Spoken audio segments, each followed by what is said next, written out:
Anyway, let's begin with a prayer, and then we'll jump into the life of Luther.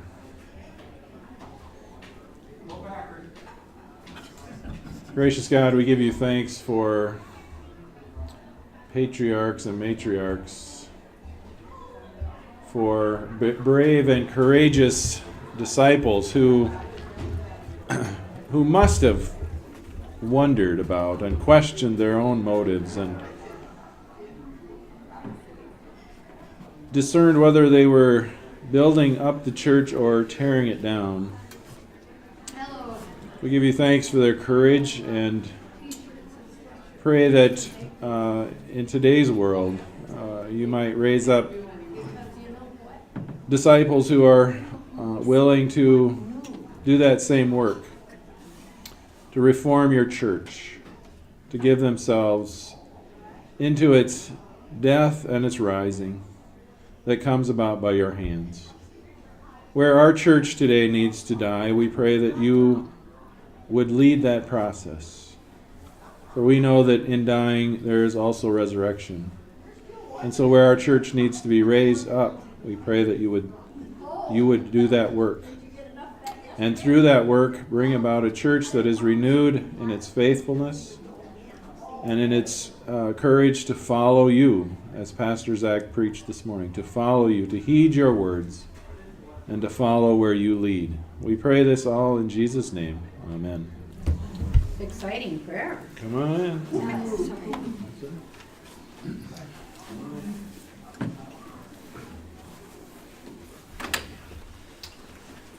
All right. Well, Pastor Zach will be with you next week.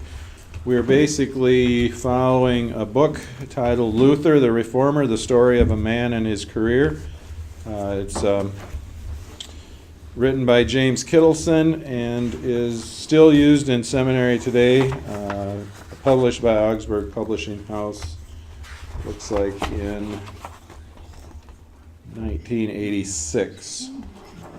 I had the privilege of watching the latest Luther movie with my confirmands last weekend, and it seems to follow this book as well. So again, I would encourage you. I believe that movie is in our library, so I'd encourage you to watch it sometime during the year and just be refreshed about the life and the challenges that Luther faced. So to begin, we're going to start from the beginning. His birth.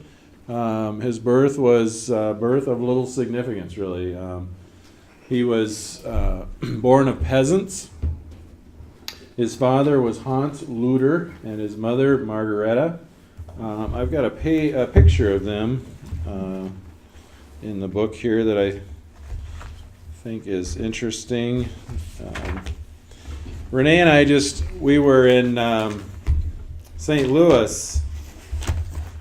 She's not in here, but we were in St. Louis a few months ago, and they talked about how other immigrants, maybe the English or other immigrants, their wives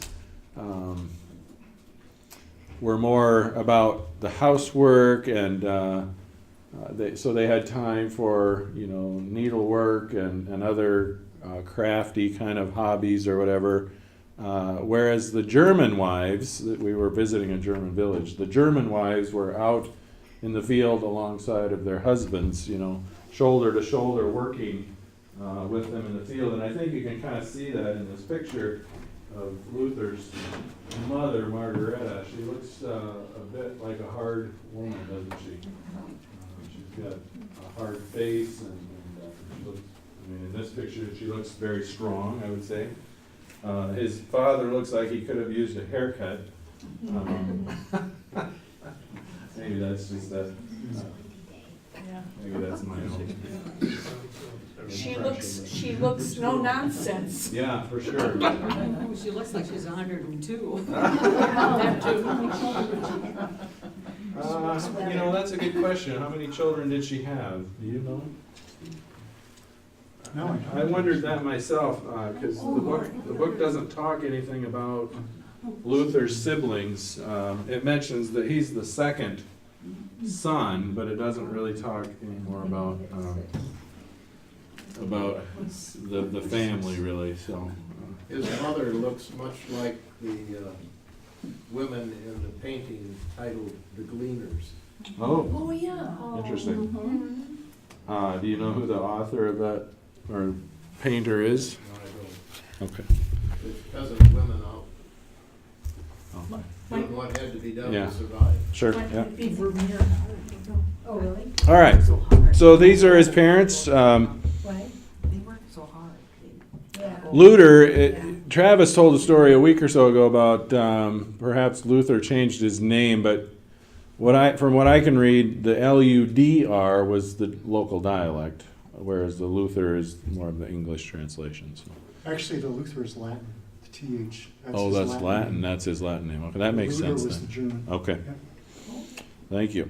So again, they were peasants. However, it didn't remain that way for long. Local inheritance laws gave the land to the youngest son, which again I think is interesting. That in the German culture, the land went to the youngest son, and I really don't know why that would be, except then the land might stay in the family longer with the youngest son.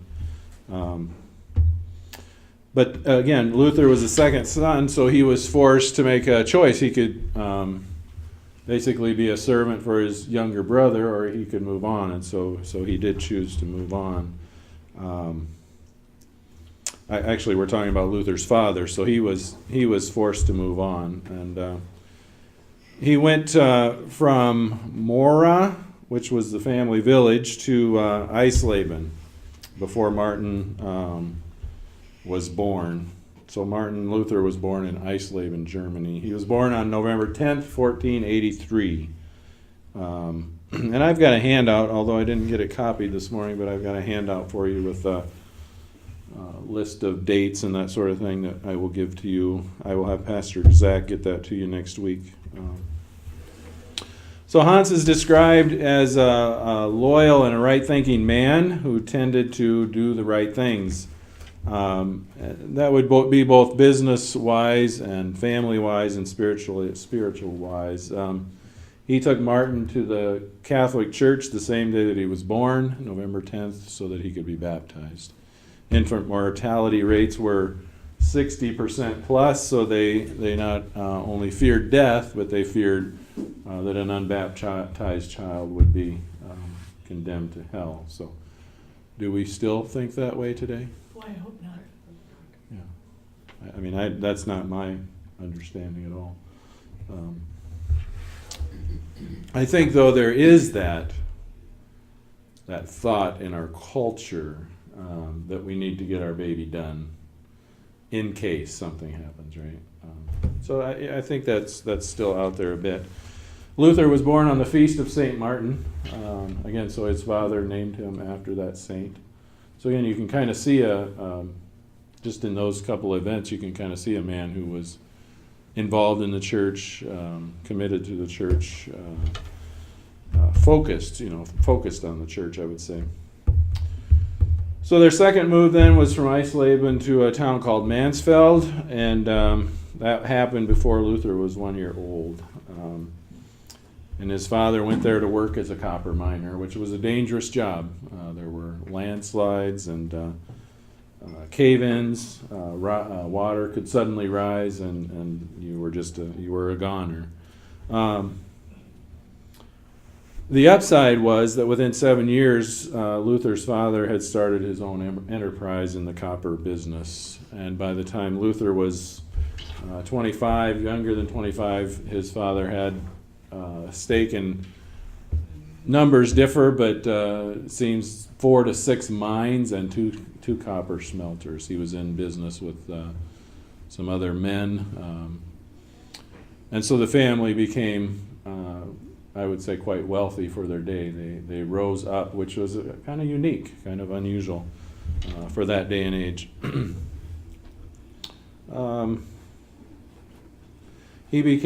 Hans Luther became a member of the Mansfield City Council. Again, he was a copper mine owner, so he again, built his wealth. So that it seems like two of the family's biggest values were family. They were a strict yet loving family, and they had a value of hard work. And that was not only about your financial well-being, but it was also about your spiritual well-being. Early in the 16th century, then as Luther is growing up and maturing, I thought it was interesting to think about who his contemporaries might be during that time of Renaissance. Contemporaries are Machiavelli, Michelangelo, Raphael, Erasmus, Thomas More. He was growing up when Copernicus wrote his revolutionary book on the solar system. Christopher Columbus set sail while Luther was still in grammar school. So Luther, knew about the New World. I believe throughout his life made some comments about the New World and that sort of thing. But so those are kind of the things, some of the things that were happening socially in his lifetime. Also, the plague was very big. A city, Strasbourg, Germany, had a population of about 25,000 at one point. 10,000 of its citizens died of the scourge. That was in 1 year. 10,000 people in 1 year died. So that city dwindled from 25,000 down to 15,000. 300 villages in that area were left deserted. So you think about the economic impact that had in terms of downward spiral, especially for peasants. There was more land to farm, I suppose, but certainly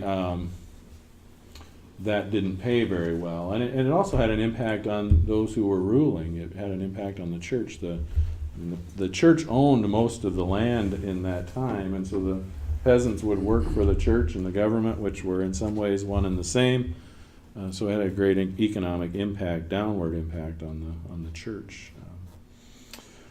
So I want to read a little bit from the book here. This is page 35. About a century later, so we're still talking about, I'll just read it. About a century later, the English philosopher Thomas Hobbes aptly depicted life in Luther's time as being nasty, brutish, and short. Even those tough enough to surmount the hazards of disease commonly struggled just to find enough to eat. Transportation networks were primitive, so each area had to be self-sufficient. When food production failed to meet the local need, territories removed from the major waterways were especially vulnerable. A local drought, a terribly wet spring, or an early frost could force grain prices up as much as 150% over the previous year. Speculators, whose numbers included the heads of great churches and monasteries, were therefore in a position to make enormous profits. Ordinary people simply suffered. Many who had once been employed were reduced to begging for their food and clothing. They could be seen on every street of every village and city. The sheer number of beggars was so overwhelming that the authorities on the west bank of the Rhine would annually combine forces, round up all the undesirables, and force them over to the east bank. On that side of the river, the procession of beggars and homeless, maimed, insane, and mentally retarded people would be met by another group of princes with their armies, who marched them through the Black Forest and into central Germany.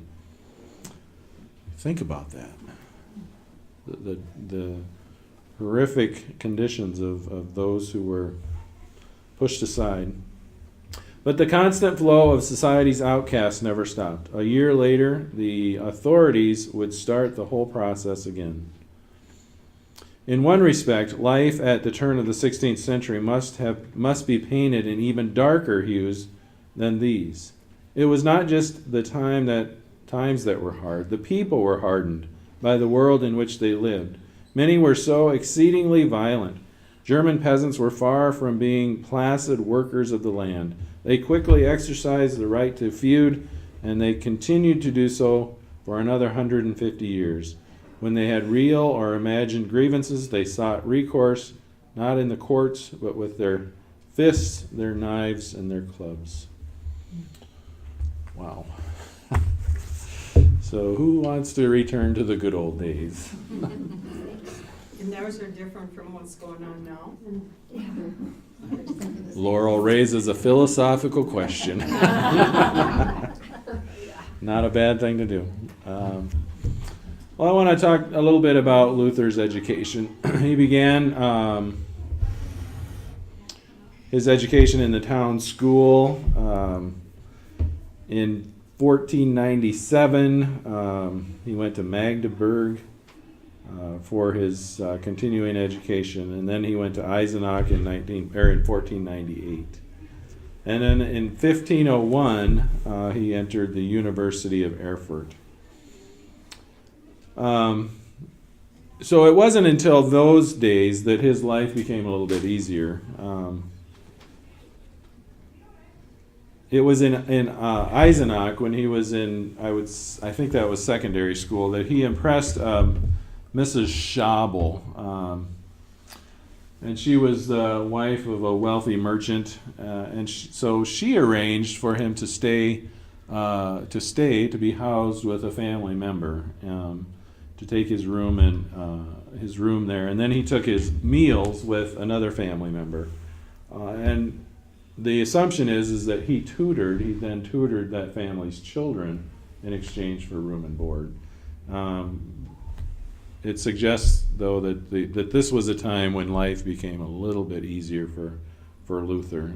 He had food on the table. He could focus on his studies and really buckle down.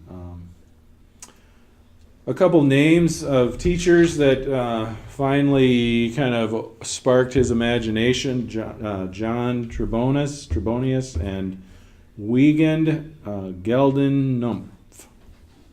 A couple of great German names to try to say. But they finally took education from that place of memorization and kind of that blind rote to sparking his imagination and letting him start to learn about things that he wanted to learn about and that interested him. We're going to spend 1 week at least on Luther as a musician. And he of all of his educational subjects, it's said that he enjoyed music the most. And I don't, the way it sounds, the way I interpret it, it wasn't so much that it was fun or uplifting necessarily. They were in music so that they could sing in a church choir. So it was they were in music for a practical reason. But I suppose within the realm of music, it was a change from the other type of learning that he was doing. So we want to focus on Luther as a musician as well, because it did become a big part of his legacy that he leaves behind for the church. Luther, during those years, translated Aesop's Fable into German. He was recommended by these two men for the university. And when you went to the university, you sought a career in law or medicine or in the church.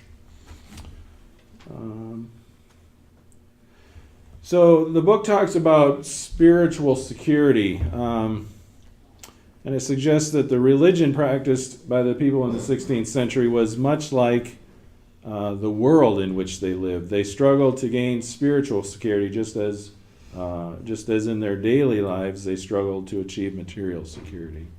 So salvation was something to be earned, so religion was a religion of work, right? Faith was hard work. It was something that you had to accomplish and that you had to do. It was an age of pilgrimages. People were exhorted to visit shrines to work off their sins. It was an age of saints and relics.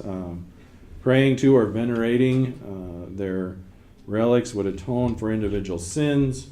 Relics were things like bones or hair from saints or drops of milk from Mother Mary's breast. I'm not sure how they acquired that. Splinters from the cross of Jesus. When we went to Minneapolis Institute of Art, they had some samples of relics that were they Prince Frederick's? Were they? Yeah, I think part of them were from Prince Frederick's collection of relics. Who was Luther's prince or overseer. It was also the age of death. The dance of death became the most common motif in the medieval arts. So you'd often see the skeletal grim reaper with his sigh, just waiting to come and take you or your loved ones away. It was also the age of fire and brimstone. No one could escape knowing that there was a judgment coming. A painting, Christ on the throne with a lily symbolizing an eternal life, and the sword of damnation. So you've got Christ on his throne. He's got a lily and a sword. So the question was, how do you avoid the sword and get the lily, right? So what must I do? What's in my power? So one of the sayings was, do what is in your power. This was a saying of the Catholic Church. Do what is in your power. Then through the power of the church, God would add his grace and smile. So do what's in your power. And through the church, through the power of the church, God would add his grace and smile. Confession was a big part of their religious life. You had an obligation to confess to the priest, and you were required as a Catholic in good standing, a Christian in good standing, to do that at least once a year. And the church made it clear that people had to be purged of all the sins they had failed to confess and work off those sins in the here and now. So, if not, they would pay the price in purgatory for a specified time, where they would sweat out every unremitted sin before ever seeing the gates of heaven. So not only is everyday life hard work, to find food and whatever else you might need for sustenance, your spirituality is hard work, and then once you die, you go to purgatory to work some more. I'm not sure quite where the good news is in all of that. It's pretty demanding. And again, not that we don't work hard, but I think the piece that's absent for us is that insecurity in it all, right? In our faith and in our daily living. So there were some things happening in the surrounding culture that influenced the spreading of the Reformation. There's a piece in here about the Gutenberg press, which you've probably all heard about. At the time, it was a printing press that allowed papers and books to be printed much more quickly than they ever could have been before. It says that because of the Gutenberg press, indulgences even became more popular. They could print them by the thousands, and so an indulgence became a very big part of the church. They were granted by the church in exchange for a gift to the church, and they released the donor from the fires of purgatory for a specified time. So sin, confession, penance, they all played a prominent role in everyday life for the Catholic person. The religion that Luther learned was much like the world in which he lived. Hard work was essential. So then in 1501 he enters Erfurt, the University of Erfurt. You would have been how old? Yeah, I've got a note on that here somewhere. In January 2005, he received his master's degree He was 21 years old, 21 years, 2 months old when he received his master's degree, which was really unheard of. But so that does kind of put that into perspective when he gets his doctorate degree. He's not much older than that even. So that seems young. I mean, when students graduate from Waldorf, they're how old? Typically 22. 22, yeah. So, and they've got at least 2, maybe 3 years till they would get a master's, I would guess. So you're typically looking at 24, 25 to get a master's degree. And he would have been master of how many languages by that time? Well, German, Latin for sure. Greek and Hebrew. Greek, you think? Greek and Hebrew too? Yeah, well, he translates from Greek. No, and that's true. Hebrew, Yeah. Right. Yeah. Yeah. So yeah. He was a master language, and the biggest thing was he learned all the German dialects. Because German was not a united nation then like it is now. It was a bunch of little independent city-states, and their languages were similar, but actually extremely different. And he ended up traveling enough. He learned all the dialects.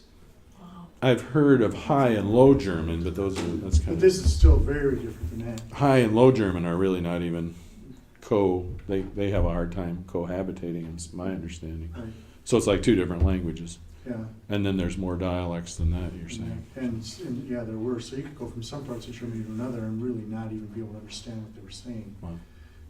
But Luther traveled enough, he kind of learned all of it. And then the genius was when he translated the Bible, he drew on all the dialects, trying to put it into the German dialect that best fit the Greek and Hebrew.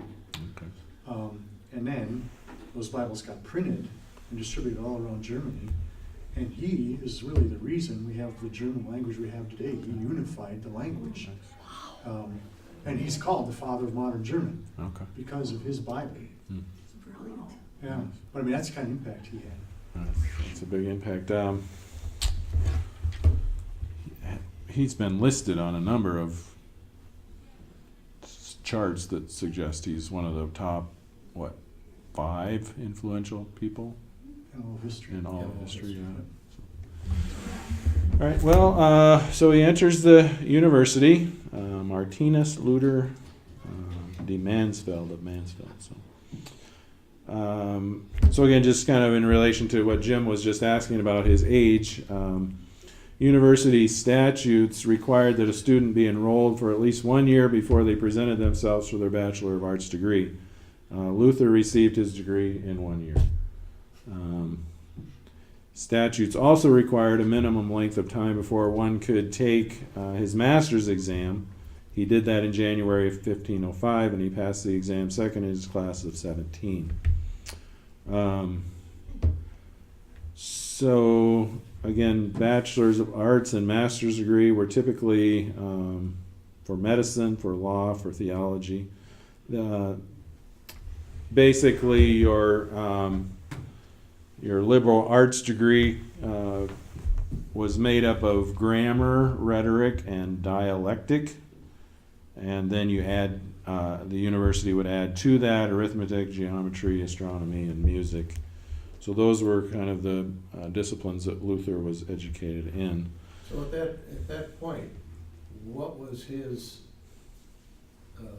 study directed to as a goal? Well, his father wanted him to be a lawyer. Yeah. So he was planning on that. I think that was my understanding, is that he conformed to his father's wish up until the last moment when. Kind of got shot out of the Yeah.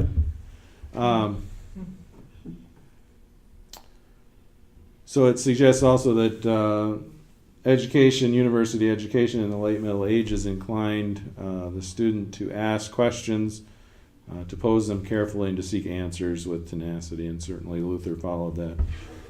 Again, he was just over 21 years when he got his master's degree.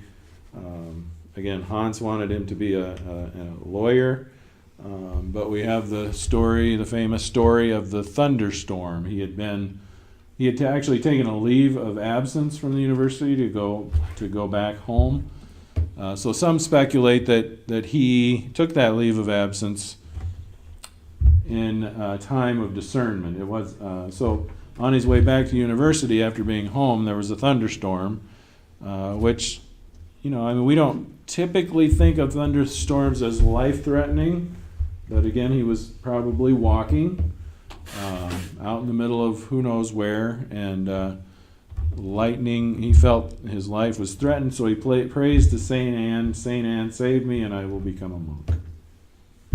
So it seems like in that moment he surrendered his life to a calling from God to give his life to the church. Again, it's hard to know whether this was an instantaneous thing or whether, personally, I think he was wrestling with it, is what I think. I think he probably went home to talk to his parents about it, certainly his father about it, and on the way back, in some ways, the decision was made for him. Yeah, and right along those lines, I think most scholars think this finally gave him the excuse Yeah. to take his life the way he was really deep down wanting to go in the first place. Uh-huh. No doubt that he actually did get caught in some sort of really severe storm, Yeah. but now he had a reason. Yeah. Yeah. But that for a long time he'd probably been contemplating this. So as he then, the next step for him is to figure out what order he will enter. He had numerous orders at his fingertips, right? In Erfurt, the Franciscans had a presence there. The Dominicans had a presence. The Benedictines.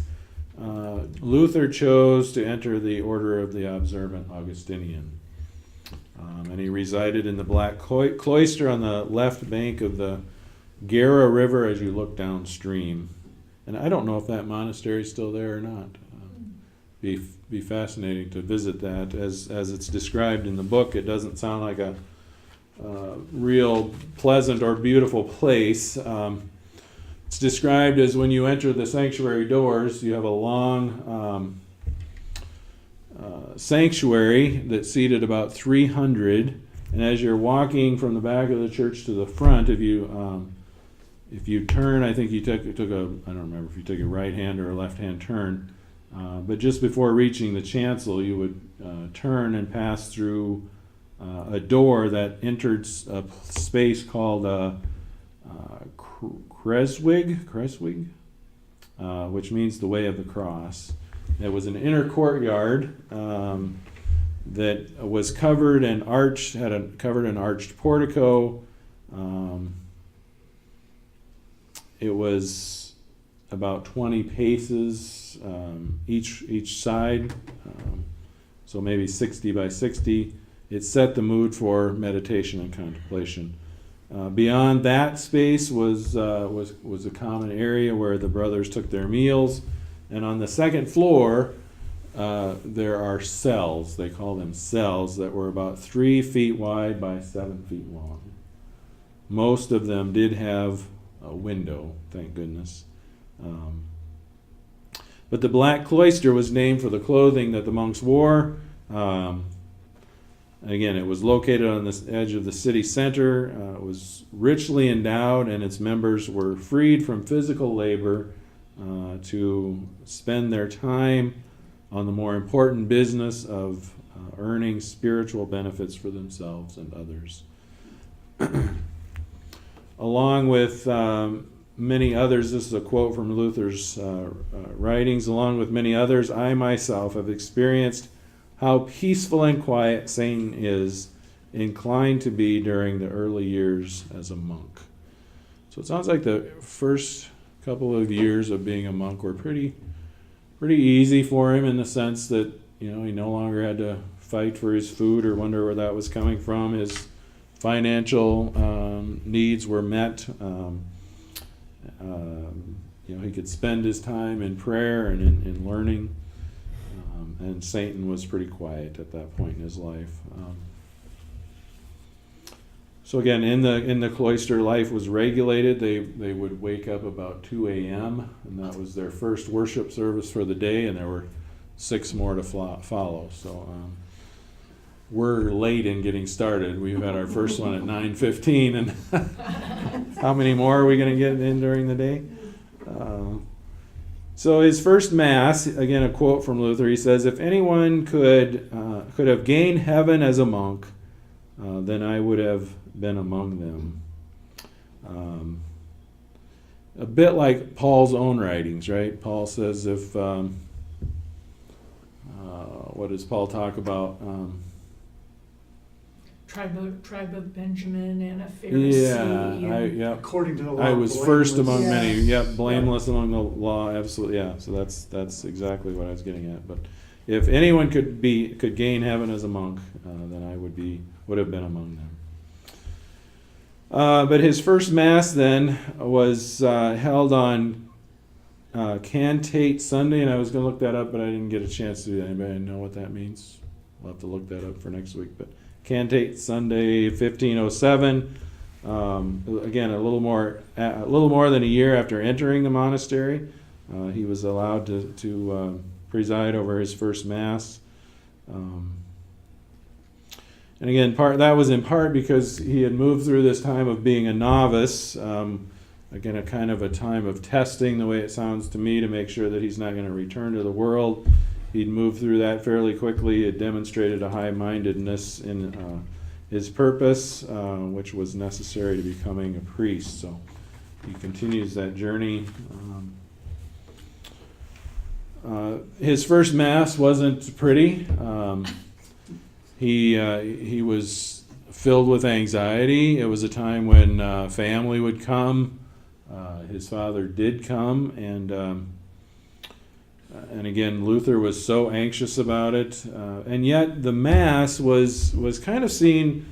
Presiding over Mass was seen in a way as like that only kind of the only moment in life when the priest could be free of sin.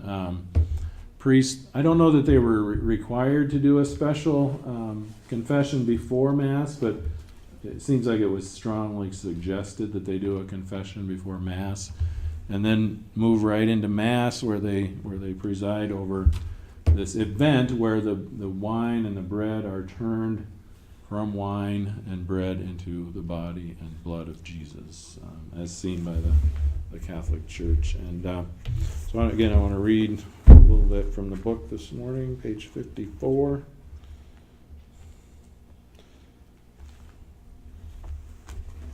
There can be little wonder that Luther approached his own first Mass, where he himself was the celebrant, with a certain amount of anxiety.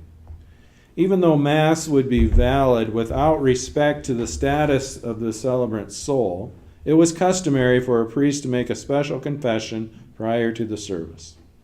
Luther undoubtedly did so, but he likely remained highly agitated in the face of this holy moment. He himself told stories about his first Mass, just as they were told about others performing the rite for the first time, that he became so nervous that he could hardly continue. That in saying the sacred words, "This is my body," he almost dropped the bread. And that in saying, "This is the New Testament of my blood," he almost dropped the cup. He later admitted that he was so terrified by the words of the Eucharistic prayer that he almost ran away from the altar. At this crucial moment, it would have been odd, indeed, if his emotions had not run high, and it is certainly understandable that he may have been visibly shaken. The first Mass was an important event for the new priest's family, too. The date of Luther's first Mass was rescheduled specifically so that Hans and several of his friends could attend. For the special day, Luther's father brought a donation to the Black Cloister of 20 gulden, whatever that is.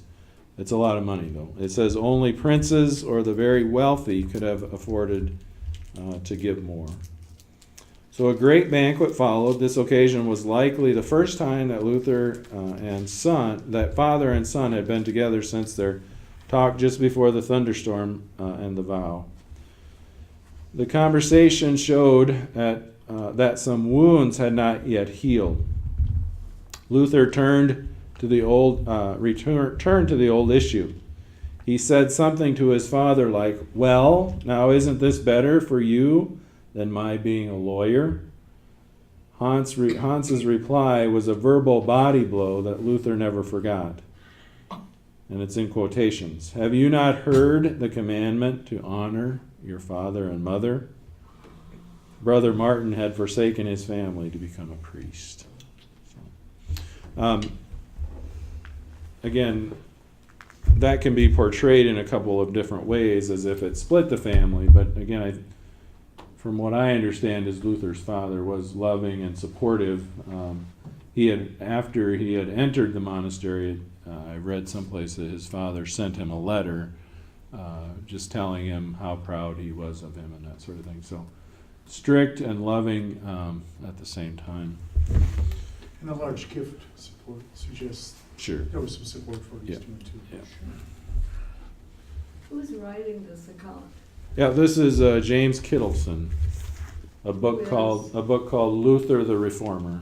But who is he? I don't know. I actually knew him. Did you know He him? died a few years ago. He I taught know a you. lot of Kittelson, but I was wondering what is his background? Oh, his To write background? something like this. I'm not because- sure. He taught Reformation. He was a history teacher at Ohio State University for many years. Okay. But his specialty was Reformation history.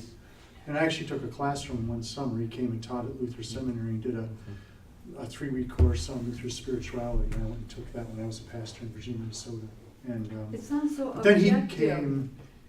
he taught at Luther Seminary his last years Oh, yeah. with Nestigan and Ferdy and some of the big Luther people in the ELCA and my teachers. And then he died. It is, he's being an objective historian. And again, he taught at a state institution. It doesn't seem as if there's a Christian element in there. Because as I understand, Martin Luther's trembling and his doing his first service was that he was in such awe of handling the bread and the wine that he could not continue. And that isn't indicated at all, the effect of his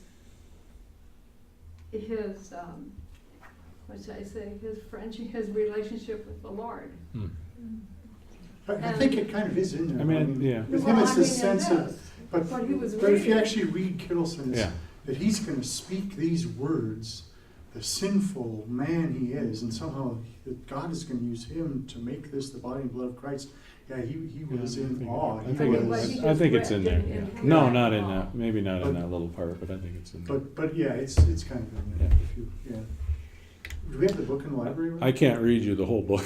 Yeah. But But I think it is that's a good exactly- question. I have not checked to see if it's in the library, but What I actually like about that copies are biography still of Luther, available, so. compared to all the others I've read, is in that one the theology pours Yeah. through every page, much more than any other one I've seen. Yeah. Yeah. So, and it's also pretty accessible to a layperson. it is. It's very easy read. So, yeah, maybe you should But he didn't take a look at the book. indicate that his father was the one who paid for all his education. Education was primary for this man who was a peasant, Oh, yeah, absolutely. who put aside money Yeah. for Luther to go to all these colleges because he was very intelligent. Yeah. And there wasn't that. And then when he wanted him to become a lawyer, but when he became a monk, there was a lot of problems with that, with his father. Yeah. Well, I think that's debatable. Again, in another account that I read, Yeah, it didn't that's sound what like I'm it saying, lasted the very accounts long. that you have, Yeah, but there are wounds. I mean, it's clear there are wounds from that time of life between father and son. So And then you were talking about the pictures of death. Well, remember, it was the Black Plague. right. Yeah. Go to Switzerland, that's all you see is all the Black Plague. It's pictures all over Mm. and art. Death. Huh? Yeah. And so it was very, very prevalent. Yeah. Yeah. All right. Well, just a couple of more things here. So the religious path then at this point in Luther's life becomes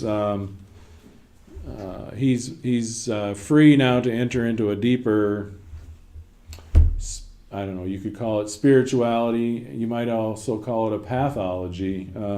Long periods of fasting without food or water, nights without sleep, nights and days spent in bone-chilling cold with neither blanket nor coat, self-flagellation. Again, not unique to Luther, but something that was common and even expected in the monastic life. And it seems that Luther just didn't go through the motions, but he invested himself in this more wholeheartedly than most others, in terms of his prayer, his fasting, his deprivations, and mortifications of the flesh. He pursued these in earnest. And it wasn't long, maybe a year, that colleagues, fellow brothers could see that it was taking a very big toll on his body. It was there wasn't much left of him, the way it sounds.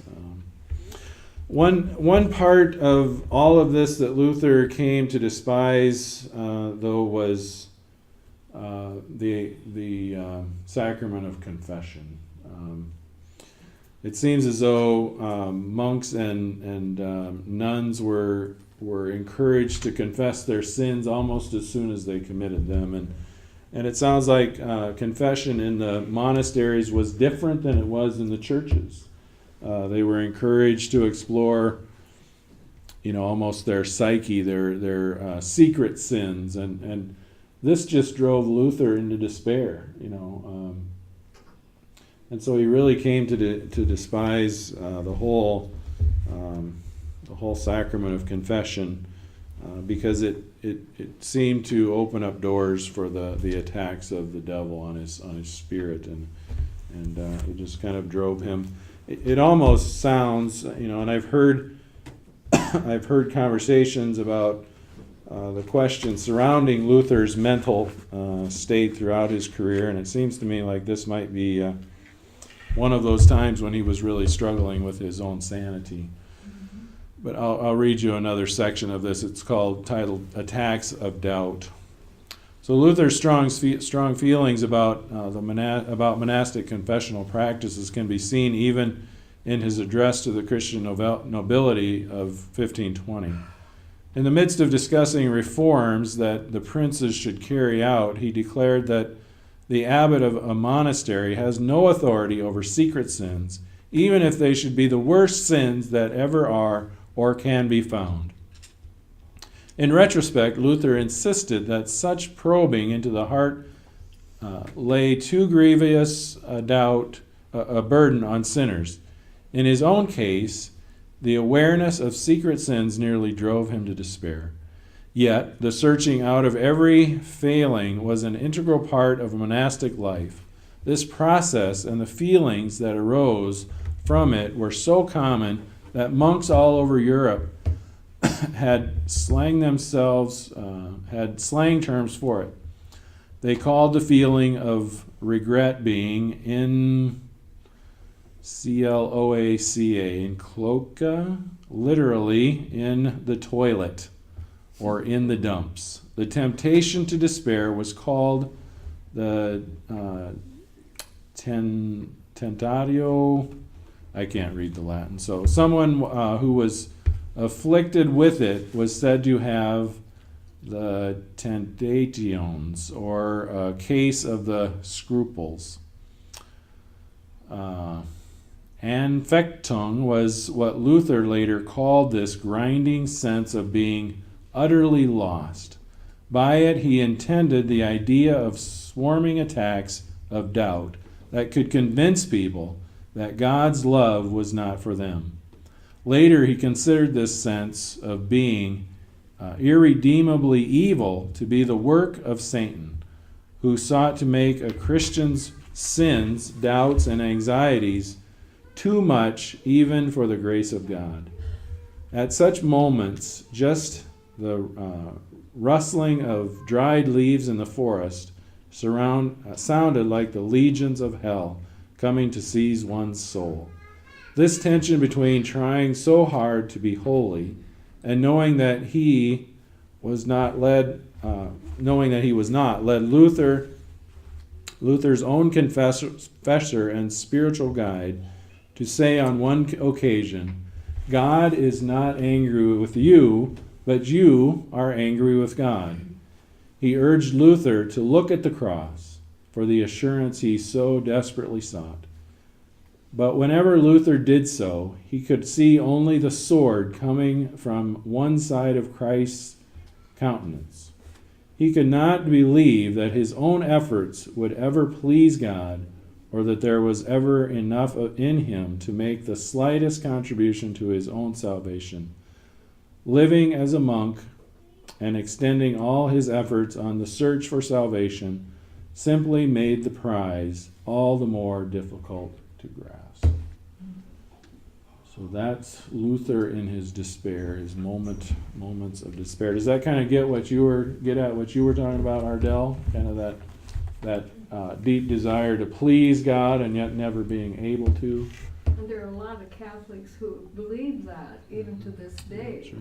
And they're terrified, no matter what they do, they're going to go to hell anyway. It doesn't make any difference. And so I think he was going through very similar things at that time. Who did you say there, like, I didn't quite catch that part, like, told him to look to the cross, or what was that part? I didn't hear that.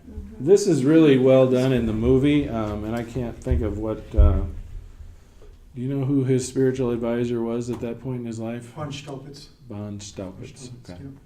In the movie, it portrays Luther in his cell, his 3x7 cell, having this argument with Satan, get away from me, and Von Staupitz finally comes in and says this: God is not angry with you. He says, you're not being honest with yourself, Martin. God is not angry with you. You're angry with God. And then he takes off a crucifix from around his neck, hands it to Luther, puts it in his hands, and tells him to repeat, I am yours, save me. That's how it's portrayed in the movie. I am yours, save me. And to me, that's a great gift of grace right there, to give him the cross and to say, have him repeat, I am yours, save me. So again, it's the spiritual mentor, one, at least according to the movie, one who stays with him throughout his journey through Worms and on all of his trials. It would be a. He was the head of the Augustinian order. Was he the head of them? And he also ends up in charge of the new university in Wittenberg. Oh. So he's the guy, he's huge in Luther's life. Yeah. He gets him a teaching appointment, and gives him a job as a professor, and it's all because of von Staupitz. And he sees what a genius Luther is. Right, yeah. He sends him off to And he study. pushes him to become a PhD when he really doesn't even want to do it. So, yeah. So let's end there today, and we'll pick it up next week. And thank you for coming. Thank you. If you have questions, you want to look at the book, I will check and see if it's in the library. What's the name of it again? It's Luther the Reformer, And what was Kittelson? Kittelson, James M. Kittelson.